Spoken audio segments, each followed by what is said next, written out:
It seems like Irish households and the EU are telling people, their citizens, to prepare for World War III. They're saying that in the form of stockpiling for 72 hours worth of supplies and to prepare for a disaster. Now, this is stoking fears of World War III. They're doing it very intentionally here. Now, I think there are a few reasons why this is happening. First of all, the EU and all of these smaller nations out there that are like second world or even first world countries are pretty much taken over by the globalists. The globalists want Russia out of the picture. They actually want the US, Russia, and China out of the picture. And why is that? Well, because these are the three biggest countries that will not bend a knee to the globalists. Now, the US did actually at one point during Biden and most of the Democrats. They are, in my opinion, aligned with the globalists. They want to destroy America because, as you've heard them say many times, that America was never great. I mean, they proudly say this. So they definitely hate this country. Now, it's not for the same reasons. The globalists actually want control. They want power over the country. The idiots, if you will, who follow this plan, they don't know any better. They're called useful idiots. So those would be called Democrats. So the problem here is that what they're doing in the EU, they think they have a very good strategy here.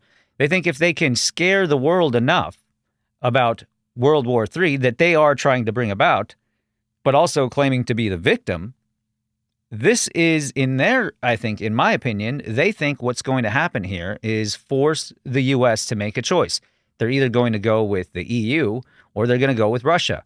Now, here's a newsflash for you. The U.S. doesn't have to choose either side. As a matter of fact, that's why Trump was elected, because we are going to sit back, grab some popcorn, and watch the EU destroy itself, because I can assure you that the EU doesn't stand a chance against Russia. Without the U.S.'s help, they can't do anything. These people definitely are trying to start this world war with Russia. They've done everything in their power to do this through Ukraine. The Democrats have funded this war and everything else you can imagine under the sun using U.S. aid and other black box operations where they can funnel money to furthering the goal of destroying Russia. They want Russia. They actually don't want to destroy it. They actually want to get rid of Putin and replace him with somebody who's a little more malleable, who will bend the knee to the globalists. The other problem that I see here is that these people are absolutely stupid. Why do I say that? Because they're only telling people to stockpile for 72 hours. So to the Europeans, apparently, 3 days is all it takes for nuclear radiation to dissipate. And in 3 days after nukes are dropped, because make no mistake, if this is going to be a world war, and it will be if they attack Russia, nukes will be dropped. And if this happens, 72 hours is a joke. Okay, some of the half-life on the radiated material that's going to be in fallout is thousands of years. So, some of the worst ones probably dissipate within a few hundred years. But some of the others will last thousands of years. There will be lasting damage to generations down the line. But see, these people don't care.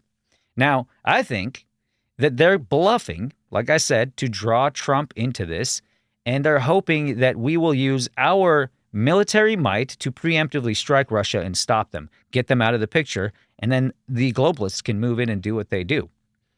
Now, what I do here is urge everyone, every citizen of the European Union to open your eyes, put aside your hatred for Trump for a moment, and pay attention to what's going on here. Okay, the European Union is doing everything in its power to bring about this world war. They should stay neutral, stay out of the picture.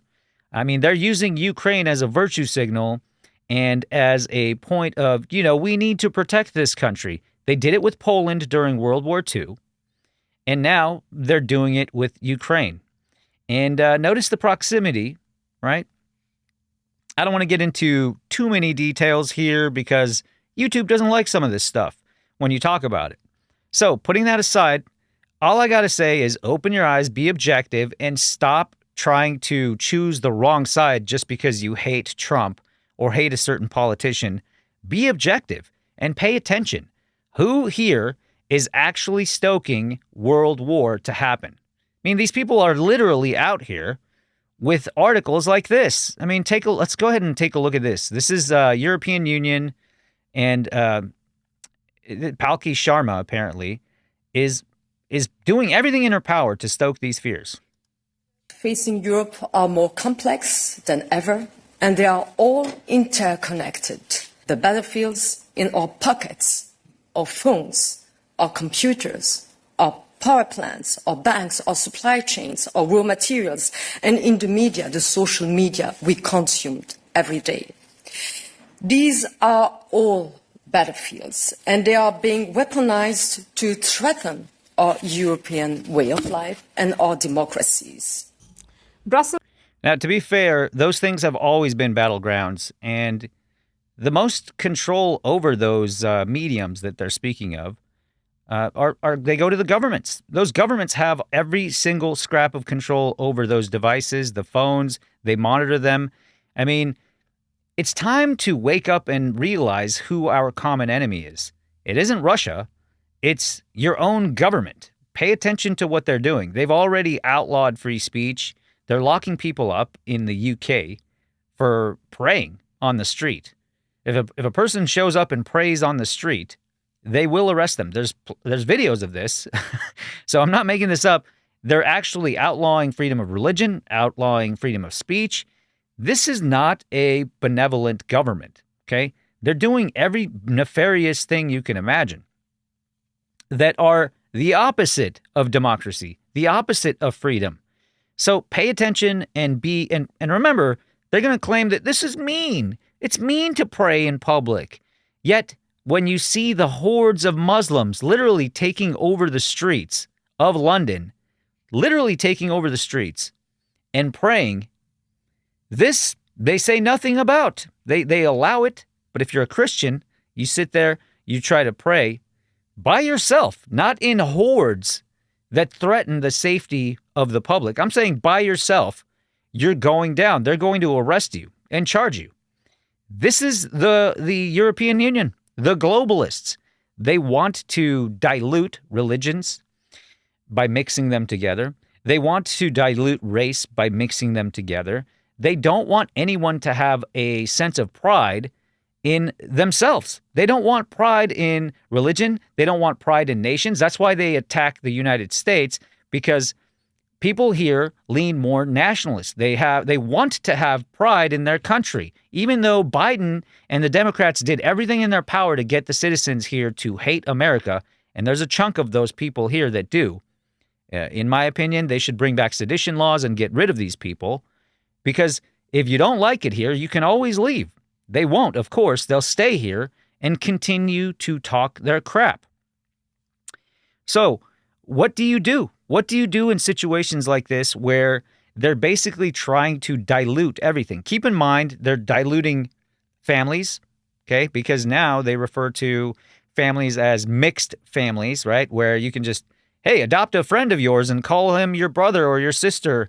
They're basically trying to remove any ties between people and their beliefs that cement these belief systems, right? So if you believe in religion, your religion, that's something you owe loyalty to. They don't want you to have any kind of loyalty to anything but them.